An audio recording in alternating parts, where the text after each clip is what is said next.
Desde Panamá hasta México. Sígale el pulso a la información mesoamericana desde la visión de los movimientos sociales. Informativo Voces Nuestras, una producción de la Asociación Voces Nuestras. Iniciamos la emisión 889 de este espacio radiofónico, donde ya tenemos preparada la información que le queremos compartir y donde nos encontramos semanalmente con las luchas y las agendas de los pueblos que trabajamos por un mundo donde quepan muchos mundos. Esta es una producción que elaboramos de manera colaborativa con una amplia y comprometida red de corresponsales en la región. Mi nombre es Joaquín Tapiarenas y le doy la bienvenida desde el Centro de Comunicación Voces Nuestras a esta última emisión del 2025, un año en que sigue quedando en evidencia que el proyecto de muerte crece, donde un concepto tan importante como la paz queda altamente cuestionado, ya sea en un genocidio contra el pueblo palestino, un premio Nobel o en un capricho marca FIFA para un infame empresario gringo que ya es la segunda vez que es presidente y que no entiende de derecho internacional, mucho menos de derechos humanos, un auténtico y patético bully, con mucho poder. Con este clima de autoritarismos y caminos de guerra, es fundamental entendernos con espíritu latinoamericano y con memoria, porque ese complejo o excusa de los gringos de ser el sheriff del mundo no ha resuelto nunca nada, y su cultura de guerra debe parar.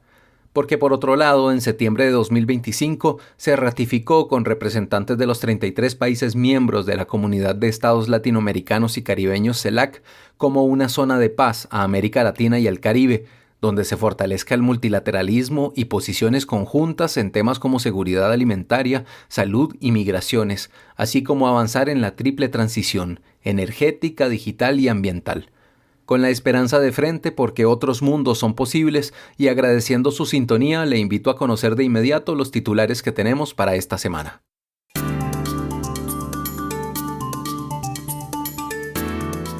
Desde el exilio, Organización de Derechos Humanos presenta el Museo de la Memoria sobre Nicaragua.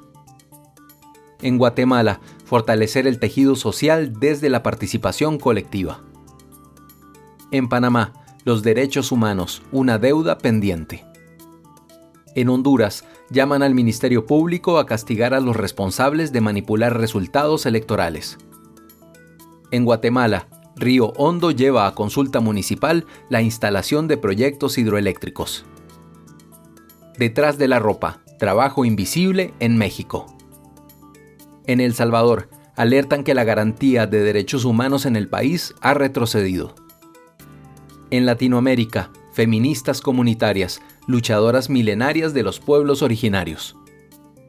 En México, antiposada antimundialista. Santa Úrsula Coapa defiende su territorio del Mundial 2026. Con la visión de los movimientos sociales. Informativo Voces Nuestras. En Nicaragua. Del 8 al 12 de diciembre estará abierto el Museo de la Memoria Lo que no debemos olvidar, realizado por el colectivo de derechos humanos Nicaragua Nunca Más en San José, Costa Rica. El museo es un espacio dedicado a resguardar y compartir la memoria sobre las graves violaciones a derechos humanos cometidas por el régimen Ortega y Murillo en distintas fases de represión desde el 2018 al 2025. La exposición fue inaugurada el pasado 8 de diciembre en el marco del Día Internacional de los Derechos Humanos, que se celebra cada año el 10 de diciembre, desde la aprobación de la Declaración Universal de Derechos Humanos en 1948. Una de las integrantes del colectivo de derechos humanos Nicaragua Nunca Más expuso parte de lo que contiene el museo. Tenemos la primera fase, que es la cronología de los hechos, donde queremos mostrar los hitos principales de la violencia y de todas las violaciones de derechos humanos del régimen de Nicaragua. La cronología de los hechos es la línea del tiempo donde vamos a encontrar desde el 2018 hasta el 2025. Esto es parte de nuestra memoria como Nicaragua. Encontramos también la expresión mayor de represión transnacional y es una realidad.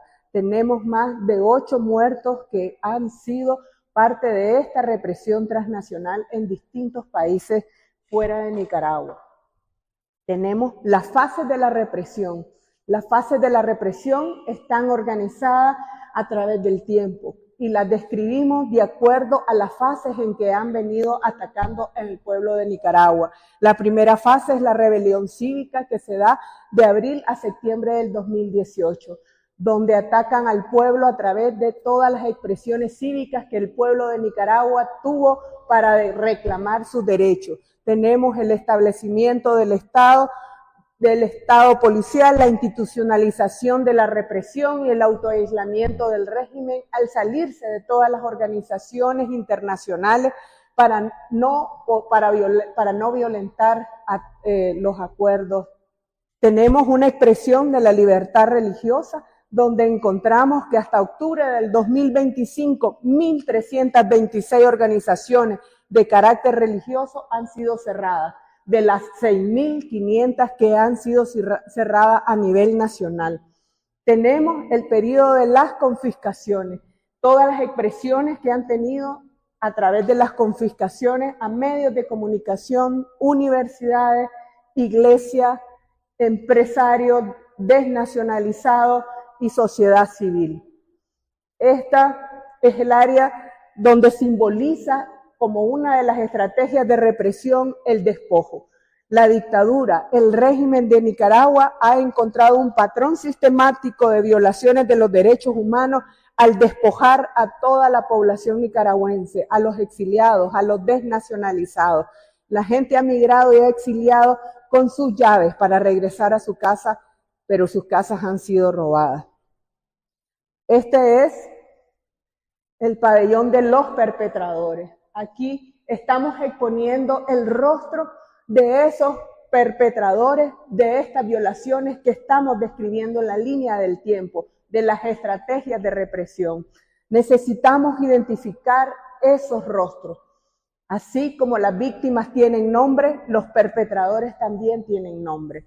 Hemos identificado 26 perpetradores y hemos identificado el esquema y la estructura de las instituciones a las que pertenecen, porque queremos identificar que es un Estado represivo, es un Estado represor. La exposición busca contribuir a la construcción de un futuro democrático sostenible, esto partiendo del reconocimiento de la verdad, la dignidad de las víctimas y la necesidad de justicia, reparación y garantías de no repetición. Nicaragua arrastra una larga historia marcada por guerras, impunidades, injusticias y profundas desigualdades. Esta herencia ha alimentado la repetición de ciclos de violencia y dictaduras que han golpeado a varias generaciones.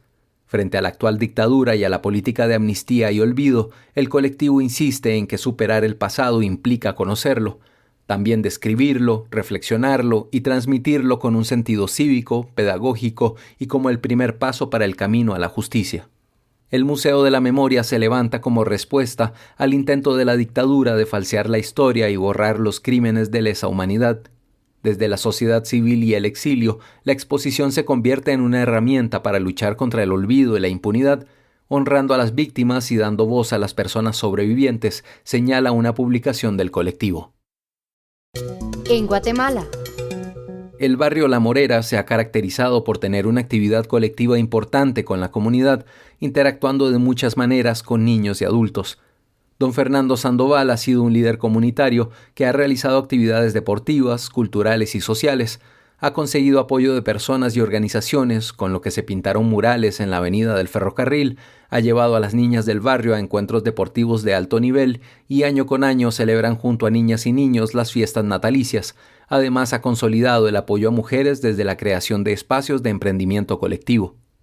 Cada 10 de diciembre se celebra el Día Internacional de los Derechos Humanos y don Fernando agradece a la Oficina de los Derechos Humanos del Arzobispado por el legado de Gerardi y el apoyo recibido del Área de Cultura de Paz, Programa Derechos de Niñez y Adolescencia, con 50 libros para compartir este 25 de diciembre con las niñas y niños de La Morera. El detalle en la nota del corresponsal Herbert Reyes desde Guatemala. Yo vengo de ese barrio reprobado, marginal. Gabriela de León, encargada del proyecto Vice por la niñez y adolescencia en Centroamérica, hace entrega de varios ejemplares de Silencio que estoy diciendo algo que te interesa, aventuras de Ali y Alex. Madre, sus sueños y su piel. Pues este es un libro que se realizó con el apoyo del proyecto BIS. Es un libro silencioso, nada más está conformado con puras imágenes y los niños pues van recreando, construyendo la historia, ¿verdad? En grupo puede ser. Es siempre sobre derechos humanos, entonces esperamos que lo disfruten. También es para adultos, para que ellos puedan hacer conciencia sobre la importancia de respetar los derechos de los niños. Entonces aquí está, con mucho cariño del programa de niños. Muchas gracias. Bueno, los agradezco porque en nombre de la niñez de nuestro barrio, esto es muy importante para reconstruir no solo la historia, sino el tejido social de los barrios, que se ha perdido bastante. Muchas gracias. Con mucho cariño. Sí.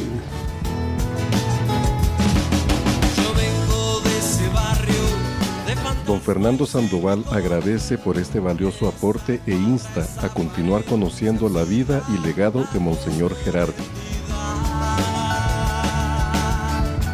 Buen día. En nombre de la niñez del barrio La Morera, queremos dar las gracias por las colaboraciones que nos dan para nuestras actividades. Es algo muy importante porque no incluye solo a la niñez, incluye a todo el barrio y pensamos que se va a reconstruir el tejido social de nuestro barrio. Es muy importante hacer esto, por eso damos las gracias. Pero también queremos agradecer todo lo que han hecho por los derechos humanos. Ayer fue el Día Internacional de los Derechos Humanos y sigue siendo muy importante. Pero sí quiero recordarles la figura de Juan Gerardi, en lo que colaboró para que Guatemala nunca vuelva a pasar las tragedias que tuvo durante el tiempo de la guerra. Es importantísimo que estudiemos lo que él escribió. Las memorias de él son vitales para el desarrollo de una nueva juventud. Muchas gracias.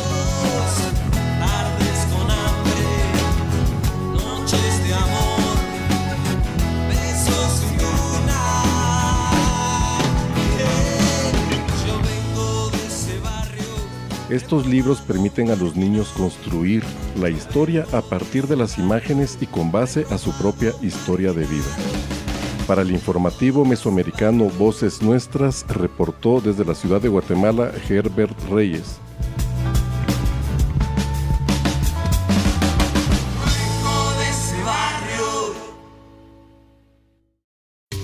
Aquí se escuchan las voces de las mujeres y hombres que construyen Mesoamérica día a día. Informativo Voces Nuestras. La justicia no es un lujo, es tu derecho. No debe depender del poder, el dinero o tu apellido. La justicia independiente te da la seguridad de vivir en una sociedad donde las reglas son las mismas para todas las personas, donde nadie está por encima de la ley y donde podemos aspirar a un futuro con bienestar y prosperidad real. Pero el tejido de la justicia debe fortalecerse y en eso todos y todas jugamos un papel. Somos parte del tejido de la justicia. Tu hilo cuenta. Conoce más en hilosdelajusticia.com. Este es un mensaje de la campaña Hilos de la Justicia y esta emisora. En Panamá. En el marco del Día Internacional de los Derechos Humanos, Panamá enfrenta un momento que exige reflexión y firmeza. Lejos de ser una fecha meramente conmemorativa, este 10 de diciembre expone profundas deudas del Estado con su población. Los hechos recientes, marcados por represión, criminalización de la protesta y graves abusos en distintas regiones del país, revelan un panorama alarmante que no puede ser ignorado. Pasamos a la nota de Dania Betsy Batista Guevara desde Radio Temblor Internacional. El 10 de diciembre se conmemora el Día Internacional de los Derechos Humanos, una fecha que invita no solo a recordar principios universales, sino también a cuestionar su cumplimiento real. En Panamá, esta conmemoración llega marcada por graves vulneraciones que evidencian que los derechos humanos siguen siendo sistemáticamente irrespetados. Durante la reciente huelga nacional, el país fue escenario de represión, criminalización de la protesta y persecución contra trabajadores, docentes, sindicalistas y comunidades que ejercían su legítimo derecho a manifestarse. En Bocas del Toro, bajo un estado de urgencia, se denunciaron detenciones arbitrarias, uso excesivo de la fuerza policial, torturas, tratos crueles e inhumanos, traslados forzados a otras provincias y graves agresiones que dejaron personas con fracturas, heridas de bala y secuelas emocionales profundas. Estos hechos cobraron incluso la vida del joven Roger Montezuma y de la niña Michelle Becker. Pero Bocas del Toro no fue un hecho aislado. En distintos puntos del país se registraron despidos masivos, sanciones ilegales, recortes salariales, judicialización de la protesta y persecución selectiva, afectando de manera especial a mujeres, pueblos indígenas y sectores históricamente excluidos. Escuchemos declaraciones de Jorge Guzmán, de la Coordinadora Popular de Derechos Humanos en Panamá, Copodeupa. En el marco de la Declaración Universal de los Derechos Humanos, que hoy se conmemora un año más de ese reconocimiento, donde se condensa historias de lucha de los pueblos y no regalos ni dádiva de los gobiernos, ni menos de las clases poderosas, sino es la materialización de años y años de generaciones de luchadores, de pueblos que han reclamado desde la época de la antigüedad derechos fundamentales que han ido siendo reconocidos progresivamente, pero al calor de las luchas, del costo de vida, del sacrificio, y en nuestros tiempos se mantiene. Todavía ahora estamos en defensa de derechos conquistados y aspirando a conquistar nuevos derechos que existen, que están, como la comunicación, como el respeto a las personas, a sus comportamientos, identidades. Pero nosotros tenemos que resaltar hoy, sobre todo en este día, que estamos en un país cuyo gobierno es característico de ser un violador flagrante, que todo lo que hace en función de afectar derechos fundamentales de la población, en la coyuntura que todavía no ha pasado, que es la defensa de la seguridad social, la imposición de una reforma a la seguridad social, la respuesta a quienes se opusieron, que en su mayoría el pueblo, ha sido desatar una represión desmedida en Darién, desaparición temporal de personas, apresamiento de principales dirigentes del pueblo en Veraguaunán, invasión de sus territorios, el incendiar 2 viviendas, golpear y usar desmedidamente gases lacrimógenos y perdigones con armamento de fuego, profesores que fueron fuertemente reprimidos, obreros de la construcción reprimidos, un sindicato como Suntra con su cuenta cerrada, sus principales dirigentes encarcelados, exiliados. En Bocas del Toro se levantaron las garantías constitucionales del 20 al 30 de junio, se desaparecieron personas, se asesinaron dirigentes, se asesinó una niña, se encarceló gente ilegalmente, se torturó y violó, se abusó sexualmente de mujeres, de hombres, de personas adultas, de una manera desproporcionada el uso de la fuerza, y van avanzando lenta, pero van avanzando denuncias que se han hecho en el Ministerio Público y denuncias que se han hecho en las esferas internacionales. El Estado tiene que rendir cuenta. El Estado, tarde que temprano, tiene que rendir cuenta por ser un flagrante violador de los derechos humanos. En este Día Internacional de los Derechos Humanos, Panamá no puede seguir negando esta realidad. Defender los derechos humanos no es una concesión del poder, es una obligación del Estado. La justicia, la verdad y la reparación para las víctimas son indispensables si realmente aspiramos a vivir en una democracia que respete la dignidad humana. Desde Panamá, soy Dania Betsy Batista Guevara de Radio Temblor Internacional para el informativo Voces Nuestras. Con la visión de los movimientos sociales. Informativo Voces Nuestras. ¿Alguna vez has sentido que la justicia no es igual para todas las personas? Que depende de tener palancas, dinero o amistades poderosas e influyentes. No solo te pasa a ti, muchas personas lo sienten igual y con razón. Las noticias nos muestran historias en las cuales el sistema no siempre cumple. Pero, ¿y si te dijéramos que la justicia puede ser diferente? Que la justicia puede ser honesta y abierta, sin privilegios ni influencias de poder. Eso es lo que podemos tejer juntas y juntos. Con esta visión nació Hilos de la Justicia, una campaña de organizaciones de la sociedad civil, juezas, jueces y jóvenes de Centroamérica que creemos en una justicia independiente como base de las sociedades que queremos. Juntos tejemos desde nuestras acciones del día a día los hilos que fortalecen la justicia independiente. Porque la justicia no se limita a los juzgados. Tejamos una justicia que proteja y abrigue los derechos de todas las personas. ¿Te apuntas? Para más información visite el sitio hilosdelajusticia.com. Esta campaña es posible gracias al Centro por la Justicia y el Derecho Internacional CEGIL, Fundación para el Debido Proceso DPLF, Plataforma Internacional contra la Impunidad, Programa JOTAI Actuando Juntas Guatemala, Federación Centroamericana de la Judicatura FECAJUD, Comisión Internacional de Juristas y esta emisora. En Honduras. Con más de una semana sin conocer los resultados de las elecciones presidenciales, las denuncias de manipulación de datos al momento de la transmisión de los datos del acta persisten por parte de diversos aspirantes a cargo de elección popular, quienes están a la espera del inicio del escrutinio de las actas impugnadas. Sin embargo, la denuncia parece no tener eco en el ente investigador del Estado. Diversos analistas apuntan que el Ministerio Público debe de estar en el escrutinio especial y ver si hubo dolo en actas que fueron modificadas para perseguir delitos electorales. Desde Radio Progreso nos informa Pablo Martínez.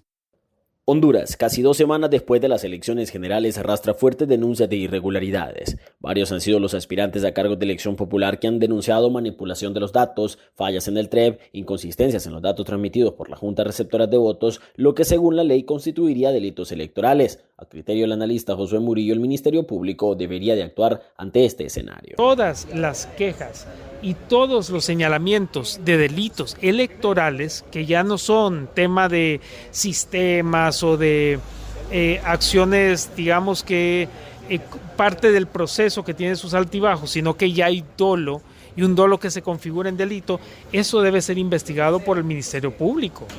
Lo que Miroslava Serpa, por ejemplo, del 911, de crimen organizado y pandillas coaccionando a la ciudadanía, eso debe investigarse y debe sancionarse. Este contexto de supuestas acciones fraudulentas no debe de permitirse, resalta el abogado Fernando González, porque lo que se está violentando es la voluntad popular expresada en las urnas. Sin embargo, ¿verdad? Miramos hasta cierto momento la pasividad, dejar hacer, dejar pasar que tiene, ¿verdad?, el Ministerio Público. Sin embargo, no se puede burlar la voluntad expresada o voluntad popular del pueblo expresada en las urnas debido a la pasividad que tiene en este caso, ¿verdad?, el Ministerio Fiscal. Esperamos que en el recuento especial de urnas, ¿verdad?, o de actas, haya presencia también de lo que es el ente.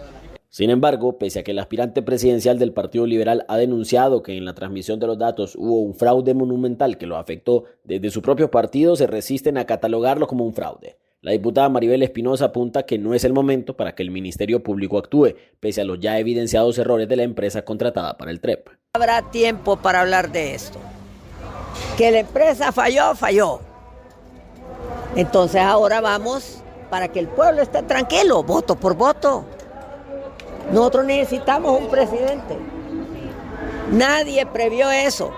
Mientras tanto, el Ministerio Público dio trámite a denuncias presentadas el día de las elecciones y a los videos del 911 sobre grupos criminales que amenazaron a gente para evitar que votaran por determinados candidatos. Desde el ente persecutor del delito esperan que el CNE haga un escrutinio especial para ver qué se determina sobre si hubo o no delitos electorales en la supuesta manipulación de resultados, explica Yuri Mora. Por ejemplo, en San Pedro Sula, donde se estaba haciendo una anotación maliciosa en los cuadernos electorales. Hay otra de Choluteca donde se estaba participando con credenciales adulteradas en la Junta Receptora de Votos, y hubo otra en Yuscarán, El Paraíso, donde 7 centros de votación no fueron aperturados y se evitó que se realizaran las elecciones. Con respecto a lo otro, yo creo que ya el Consejo Nacional Electoral, el Tribunal de Justicia Electoral, tiene los mecanismos para ir conociendo qué es lo que ha estado sucediendo, las denuncias que se han interpuesto, el conteo especial de los votos, etcétera, etcétera, ¿no? Ellos tienen como la primera instancia para ver y resolver algunas irregularidades que se pudieron haber dado durante el proceso electoral. Aunque muchos no quieren utilizar el calificativo de fraude al proceso, lo cierto es que las diversas interrupciones del sistema de transmisión, las actas que han circulado con inflación de votos y datos erróneos, abren el escenario para desconfiar en gran medida de los resultados que terminó arrojando el sistema en su última actualización, y surge el debate sobre el papel del Ministerio Público ante posibles delitos electorales. Les informó Pablo Martínez. En Guatemala. La población del municipio de Río Hondo, ubicado en el departamento de Zacapa, tiene la oportunidad de decidir sobre la instalación de proyectos hidroeléctricos en su territorio. A 3 días de la Nochebuena, acuden a las urnas para expresar si están de acuerdo o no con este tipo de megaproyectos. La información con nuestro corresponsal Juan Pablo Montenegro Rojas, desde la Federación Guatemalteca de Escuelas Radiofónicas FEGER. Ante la inconformidad de la población de Río Hondo, municipio del departamento de Zacapa, la municipalidad del lugar convocó a una consulta el 21 de diciembre para conocer la opinión de sus habitantes sobre la instalación de proyectos hidroeléctricos. Eduardo Vargas, presidente de la comisión municipal encargada de dicha consulta, nos habla sobre el origen de este ejercicio democrático. La verdad les puedo decir que desde un inicio pues la gente no estaba de acuerdo con que se instalara esta empresa hidroeléctrica en la subcuenca del río Pasavín, y desde su inicio pues se dieron ciertas anomalías de toda índole, especialmente con licencias de construcción, estudios de impacto ambiental que no existían, e incumplimientos que se dieron con los que los personeros de esta empresa ofrecieron a las comunidades que dependen de la subcuenca del río Pasavín. Y pues a la fecha pues lo que detonó el problema más serio es una orden que existió ahí sobre la comunidad, supuestamente para hacer unas reparaciones, y el problema es que llegaron más de 40 patrullas de la policía con más de 300 elementos que casi doblaban la cantidad de los pobladores, ¿verdad? Entonces hubieron muertes que lamentar de parte de la comunidad, murieron dos campesinos y también murió un policía nacional civil. Entonces de ahí es el origen del conflicto. Desde las 10 de la mañana hasta las 5 de la tarde estarán abiertos los centros de votación. Se habilitaron 3 localidades para que las vecinas y vecinos puedan participar. La cabecera municipal es el primer lugar. El Rosario y Santa Cruz, los lugares restantes donde la población podrá efectuar su voto. Las personas que pueden votar son las que están empadronadas hasta el 31 de octubre del año 2025. El padrón electoral, el mobiliario, insumos y la capacitación de las juntas receptoras de votos son recursos facilitados por el Tribunal Supremo Electoral. Óscar Ernesto Mata, alcalde, habla sobre las expectativas de la población.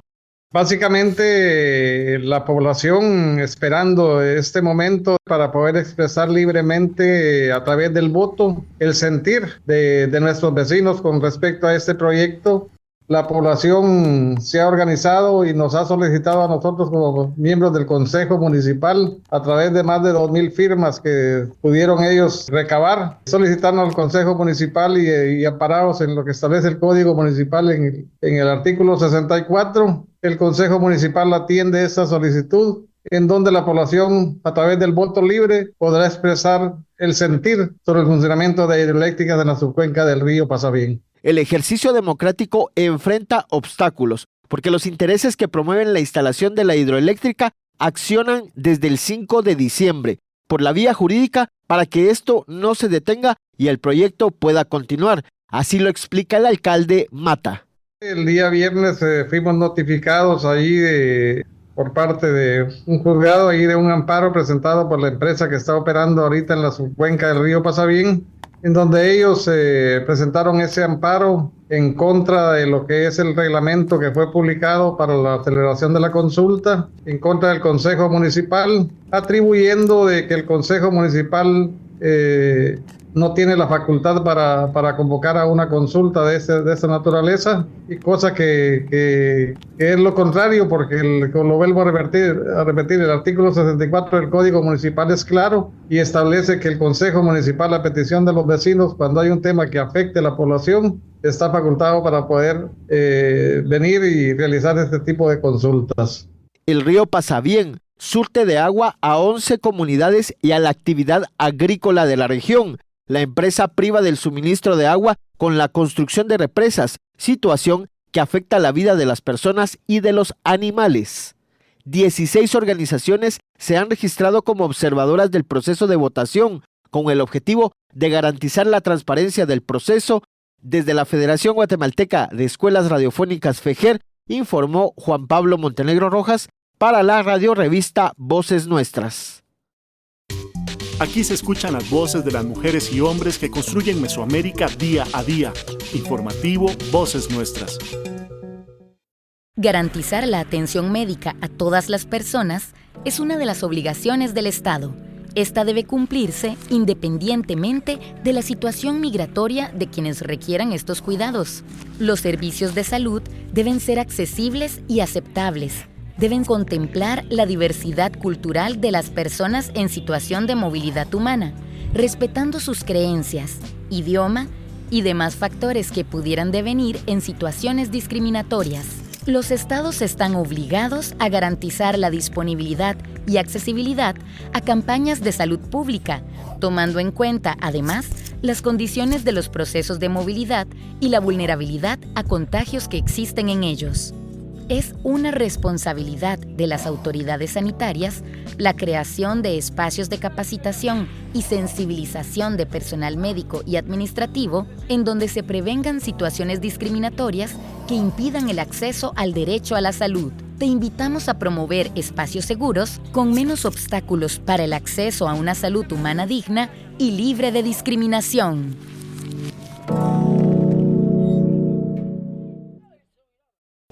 En México. En Zacualtipán, el trabajo textil sostiene a numerosas familias que llegan desde distintos municipios de Hidalgo y Veracruz. Sin embargo, detrás de esta actividad económica esencial, persisten condiciones precarias y violaciones a derechos laborales, especialmente para quienes trabajan desde sus hogares. A continuación, la nota de Iván Fernández y Leticia Hernández desde Radio Guayacocotla, La Voz Campesina en México, donde se visibiliza a las personas indígenas que producen gran parte de las prendas que llegan a las grandes tiendas del país y subraya la urgencia de garantizarles condiciones dignas y justas. Desde México les compartimos esta información. El trabajo textil en Zacualtipán es una fuente de empleos para mucha gente en las comunidades de la región de Hidalgo y Veracruz. Familias enteras viajan a Zacualtipán en búsqueda de trabajo. Mediante este empleo, muchas familias se sostienen económicamente, participando todos desde los más grandes hasta los niños y niñas cuando es trabajo en casa. Sin embargo, esto también representa diversas violaciones a los derechos laborales y malas condiciones de trabajo. Es importante hablar de este tema porque toda la producción de textil se va a tiendas grandes a nivel nacional. Les compartimos una entrevista realizada por Radio Guayacocotla. De lo que es un taller, el trabajo va como que más, como usted lo decía, en cadena, es consecutivo. Ahí nos llegan cortes, hay una persona foleando, se puede decir que lo va numerando para que no nos perdamos. Y después de ahí pues entran a lo que es el delantero, traseros, y tenemos la parte de ensamble. Y ya que termina, pues ya se lo llevan a lo que es el proceso en las lavanderías. Pero sí, también de ahí mismo se saca partes, pues se pudiera decir, a maquilar. Lo que es una maquila, pues es que, por ejemplo, a lo mejor que el pantalón lleve una bolsa de cargo y que a lo mejor en el taller no tenemos esa persona que la pueda hacer, entonces buscamos una persona afuera que nos haga esa maquila. Que ponga solamente las bolsas. Ajá. Sí, o que nos refuerce cuando tenemos demasiado trabajo. Hay momentos en los que hay más trabajo que en otros, ¿no? Sí. Entiendo que no siempre. ¿Qué momentos son en los que más trabajo hay? Pues más o menos como de marzo a junio, julio. Igual dependiendo, bueno, por ejemplo ahí en el taller en donde estoy, pues ahí lo que hacemos es el pantalón vaquero básico de mezclilla o el jogger que se le trabaja a Almacenes García, que es cuidado con el perro o Coppel. Y pues sí, ahí es un poquito más que a veces sí entra lo que es el modelaje. Entonces ese es un poquito más tardado por todo, porque hay que sacar modelajes patrones, nuevos y eso, y ver qué gente nos va a poder, qué personas van a poder maquilar cierta parte del pantalón y así. En este trabajo, por ejemplo, en la planta, igual que en la maquila, ¿se paga por lo que se produce o hay un salario base o cómo está lo de la paga? La mayoría de personas trabajan al estajo por lo que hagan. Por ejemplo, si una persona tiene la operación de pegar bolsa, pues a lo mejor a esa persona se le pone un precio y a lo que haga al día es lo que gana. Y hay, por ejemplo, otras personas, por lo regular las que son de piso, que están por semana. Por semana. Es pesado el trabajo, sobre todo cuando, supongo que cuando no hay pedidos, no hay producción, ha de ser más tranquilo, pero no se gana. Pero cuando sí hay producción, ¿es pesado, es cansado? ¿Cómo lo ves? Sí es cansado, pero pues es una motivación, porque como usted lo dice, ahí es como si trabajas ganas y si no trabajas pues no ganas. No es como si trabajáramos para gobierno, que a lo mejor pues hoy no hay trabajo y te dicen no, hoy no vengas a trabajar, pues tu sueldo ahí está. No, acá es de que trabajas, ganas. Si no trabajas, pues no ganas. Pues ahí en el taller donde estoy, hay personas que sí se tienen que quedar más de lo que es el horario, por lo mismo de que a veces sí tienen trabajo y pues aprovecha la gente a trabajar, a sacar el trabajo. Y pues sí hay personas iguales mayores que tienen que ir a trabajar, pero sí ya se ven cansadas, la verdad, sí. Yo entro a las 7, llevo ahí como 20 para las 7 y la señora ya está, ella entra a veces a las 6:30 y o sea, todo el día, nada más se podría decir que tenemos media hora de descanso, que es la hora del almuerzo, bueno, la media hora del almuerzo, y de ahí hasta que salimos y sí es cansadito estar a pile y a pile. Y luego más porque pues ahorita que como le digo es pantalón de mezclilla, ese pesa más. Después de haber escuchado esta entrevista, ¿alguna vez se han preguntado quién hizo las prendas que usan diariamente? ¿Qué hay detrás de las prendas que compramos?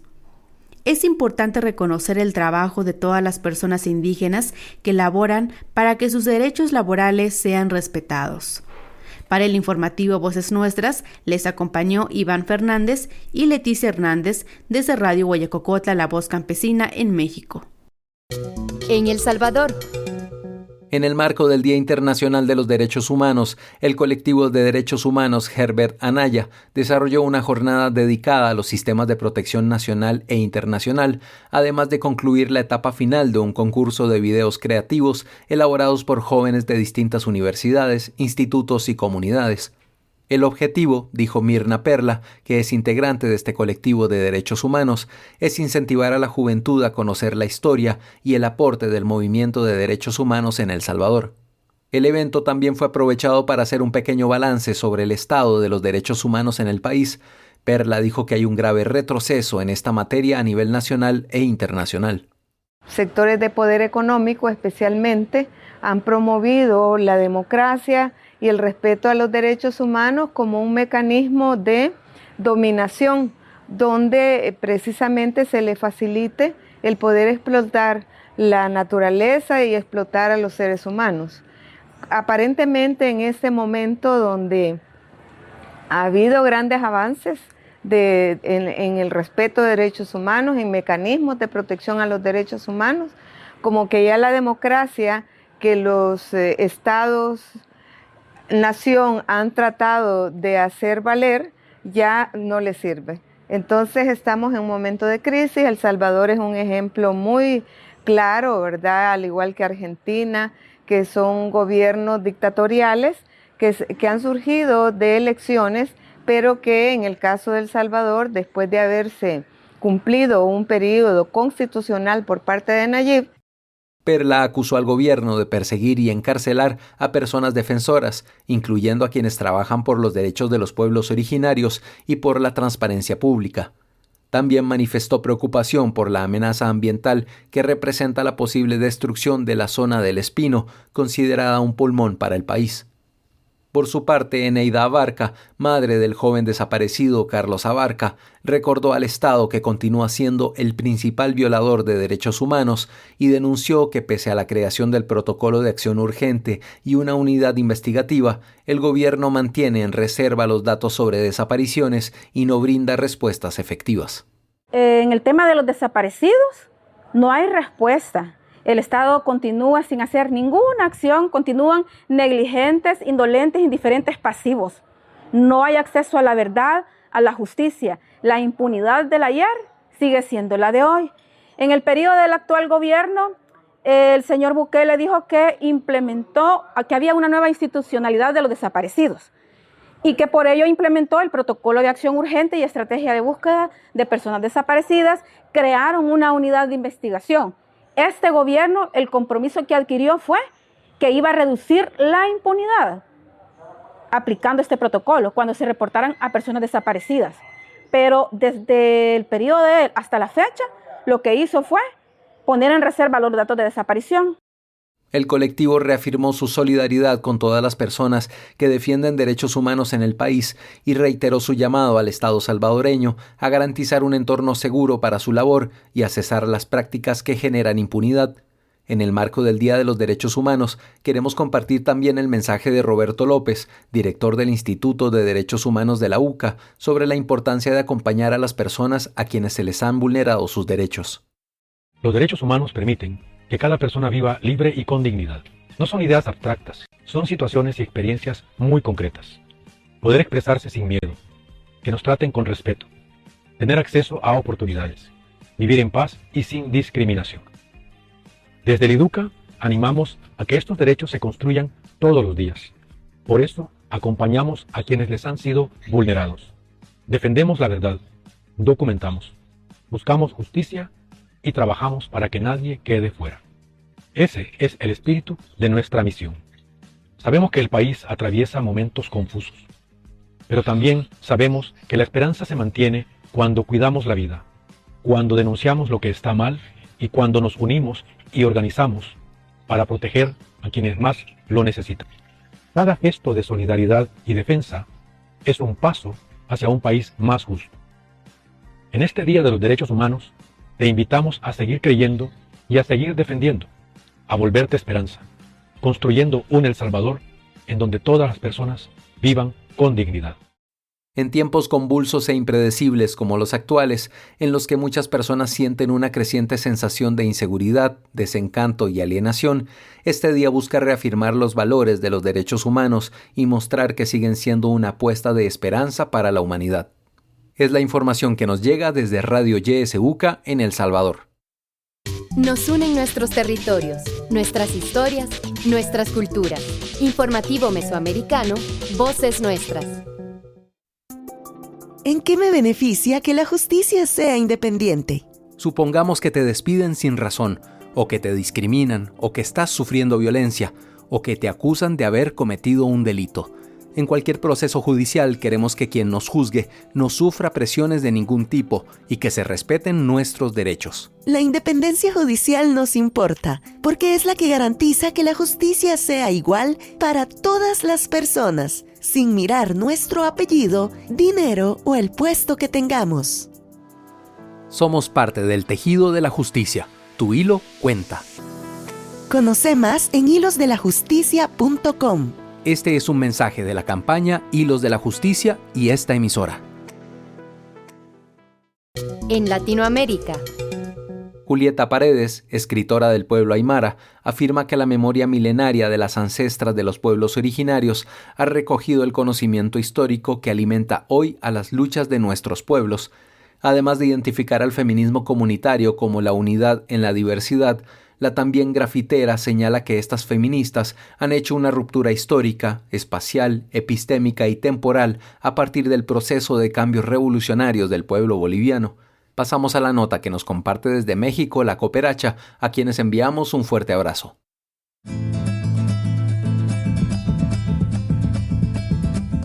Feministas comunitarias, luchadoras milenarias de los pueblos originarios.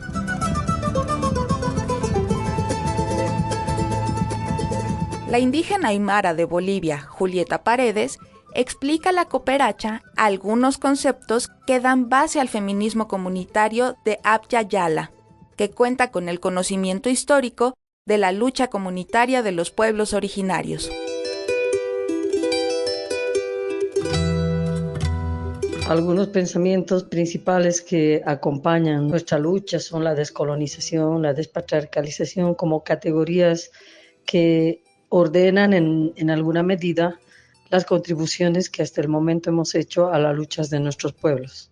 En ese sentido, lo que podemos hablar es de que el feminismo comunitario es una organización, es un movimiento social y somos la unidad en la diversidad. O sea, nosotras no somos feministas, somos feministas comunitarias y por eso tiene que ver mucho la descolonización del pensamiento, la descolonización de la organización, de los sueños de mundo, de sociedad, de países, de naturaleza. Amamos la madre y hermana naturaleza y soñamos con volver a ella como sus hijas y como sus hijos, ¿no?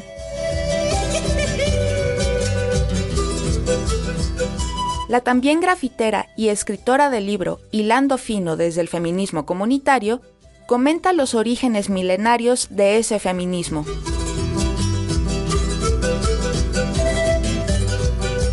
El feminismo comunitario no nace de la Revolución Francesa.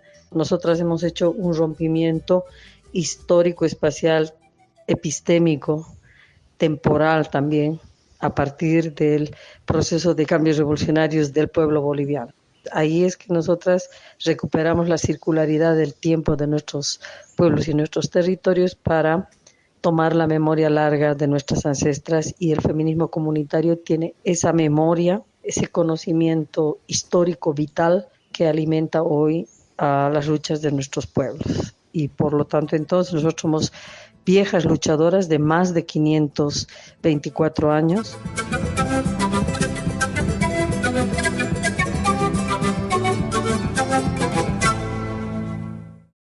En México. No hay juego justo en tierra despojada. Es una de las principales consignas del pueblo de Santa Úrsula Coapa, al sur de la Ciudad de México, que resiste nuevamente a un mundial de fútbol, el tercero en el Estadio Azteca.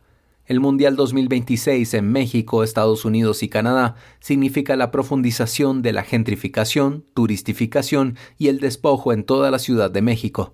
Por ello, el pasado 7 de diciembre, personas que pertenecen al pueblo de Santa Úrsula convocaron a una antiposada antimundialista para denunciar el despojo patrocinado por la familia Azcárraga de Televisa y respaldada por el gobierno de la Ciudad de México. Escuchemos la nota de nuestra compañera Neri Chávez García. Pues la verdad es que nosotros vemos un mundial del despojo, así le decimos. Ese entretenimiento, esa, digamos, fiesta está concentrada solo en las personas que tienen mayores recursos económicos. Ni siquiera pensar en comprar un boleto para entrar al Estadio Azteca en esta época del mundial va a ser posible. Y lo que están dejando atrás es pues personas sin vivienda, personas sin agua, digamos una zona que estamos viendo devastada poco a poco por el tema del desarrollo inmobiliario que se está llevando a cabo a través de la pues especulación que genera este mundial. Entonces, pues no hay ninguna fiesta mundialista ni ninguna cuestión incluyente, realmente es más bien el despojo para que sea un entretenimiento solo para personas con altos ingresos económicos. Nada más pensar que justo estamos en tierras despojadas y como decimos aquí en la intervención, pues no puede haber ningún juego justo, ningún juego incluyente, ningún mundial social en esta tierra de despojo. Una vez más, personas originarias de Santa Úrsula Coapa, al sur de la Ciudad de México, se encontraron en un puente que se encuentra cerca del Estadio Azteca, justo en el espacio que están disputando en medio de los preparativos del Mundial del 2026, donde se llevarán a cabo varios partidos en el Estadio Azteca. lo que ha implicado el aceleramiento y la profundización de procesos de despojo, de acaparamiento de agua, de especulación inmobiliaria y la destrucción de viviendas populares. No queremos un mundial, preferimos defender el agua en esta ciudad, preferimos entender que la vida y la dignidad no son objetos que se venden, ni mercancía, ni dignidad. No vamos a vender todo esto que tenemos, que nuestra vida es nuestro pueblo, es el sentimiento que viene. El pueblo de Santa Úrsula Cuapa es originario. Su territorio forma parte del Pedregal del Sur de la Ciudad de México, que surgió tras la erupción del volcán Xitle, y la presencia de pueblos en el lugar data desde la cultura cuicuilca entre el 600 y 800 a.C. Este territorio ha sido sometido a distintos procesos de despojo y afectaciones graves desde la colonia. Entre esos episodios, los más recientes y traumáticos son justo los que tienen que ver con la construcción del Estadio Azteca en 1962, porque significó la expropiación de territorios ejidales por parte de la familia Azcárraga, los dueños de Televisa, del Equipo América y el estadio. Escuchemos a Natalia Lara. Así es, justo estamos en las inmediaciones del pueblo original de Santa Úrsula Cuapa. Estos eran terrenos ejidales, es decir, era propiedad colectiva. En los años 60 pues se lleva a cabo esta intervención por parte de la familia Azcárraga. Todavía a la fecha hay ejidatarios que demandan nuevamente pues digamos la cuota digamos que tendría que haberles pagado Televisa por sus tierras, que sigue pues en esa deuda desde los años 60. Justo lo que estamos viendo es que pues el Estadio Azteca ha despojado nuevamente en otros terrenos. Actualmente el terreno donde tienen el pozo de agua que acapara nuestro recurso hídrico era una propiedad ejidal y no sabemos cómo pues digamos se lo apropiaron, y pues es digamos como nuestro primer despojo de los años 60, y ahora en el 2025, 2026 que viene nuevamente el mundial, pues seguimos viviendo estos despojos del subsuelo ahora con el agua.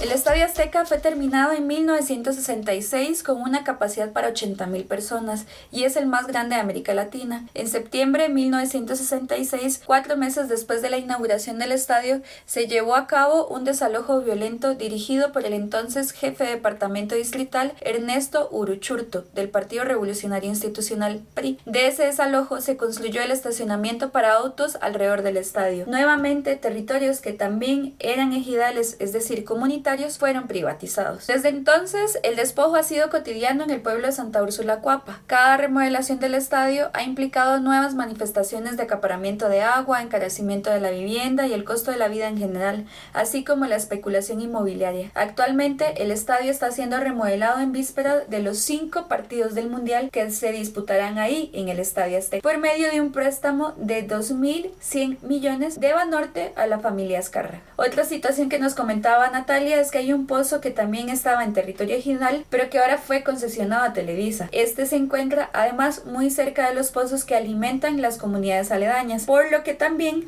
resultan afectadas.